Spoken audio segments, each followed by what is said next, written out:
Hey folks, well we're doing something a little bit different today and heading to an estate sale at a condemned mansion. This one's pretty intriguing actually because I went to high school in this town and this place has been run down as long as I can remember, and eventually it was empty, condemned, blah blah blah. But back in the day, canal days, Port Byron was a booming canal town. There was a lot of money there, some famous names. So it was always sad to watch some of these old historic buildings and homes become derelict, fall down, and disappear. And I guess what I'm told is somebody's bought this place and they're gonna fix it up. But they said before they start doing the renovations, they gotta empty it, hence the estate sale. So pretty cool opportunity. Go check the building out and see if we can find any treasures.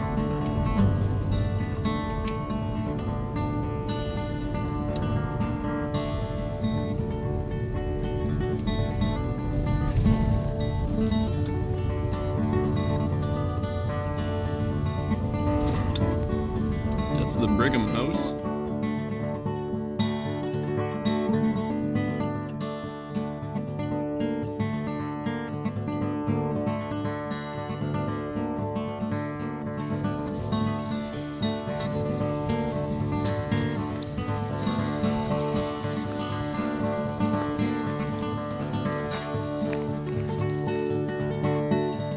The house was originally built in the 1850s by D.B. Smith, who was one of the richest men in the village at the time.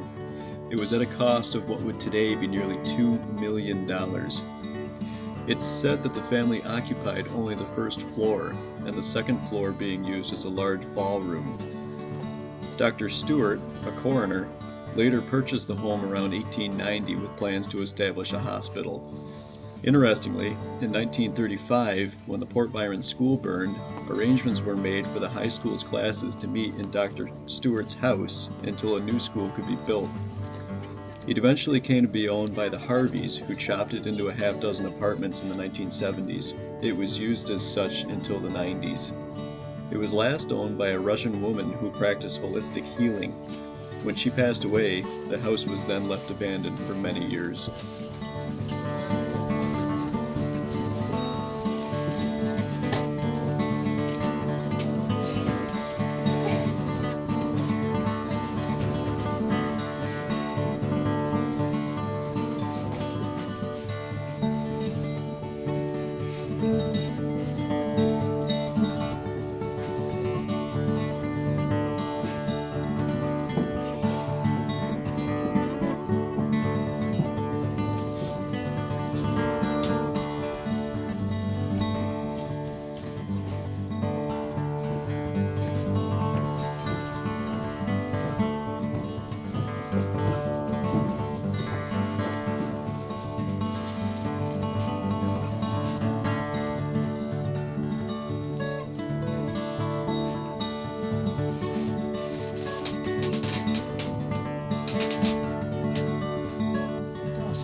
Had a little adventure, the exploration.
Well, between holding the flashlight and my hand's starting to get full, I couldn't take much more video.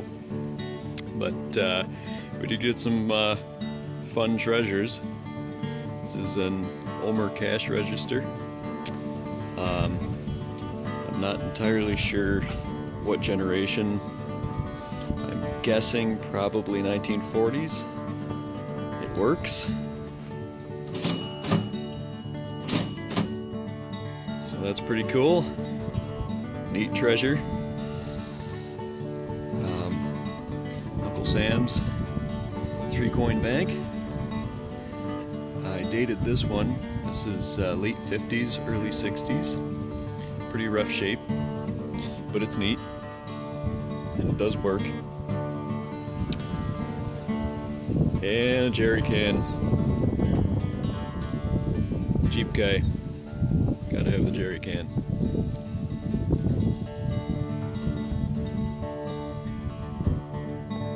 Well, we went back on the last day for one more sweep, and unfortunately nobody was interested in this old Columbia record player case. I couldn't bear to see it go in the dumpster. Anything that was left at the end of the day was dumpster bound. It's in pretty bad shape. Record player's missing. But there's a hole for the hand crank, so that would date this between 1907 and 1915. And that's a long time for something to survive and have it end up in a dumpster, so it's safe. I don't know what I'm going to do with it just yet, but we'll figure something out. Got to do my civic duty to preserve what history I can when I can. Pretty neat. I just wanted to get a little bit more video of this Ulmer cash register because it is super cool. Got the drawer open. Unfortunately, there's not $1 million in it. Very disappointing. But it works great.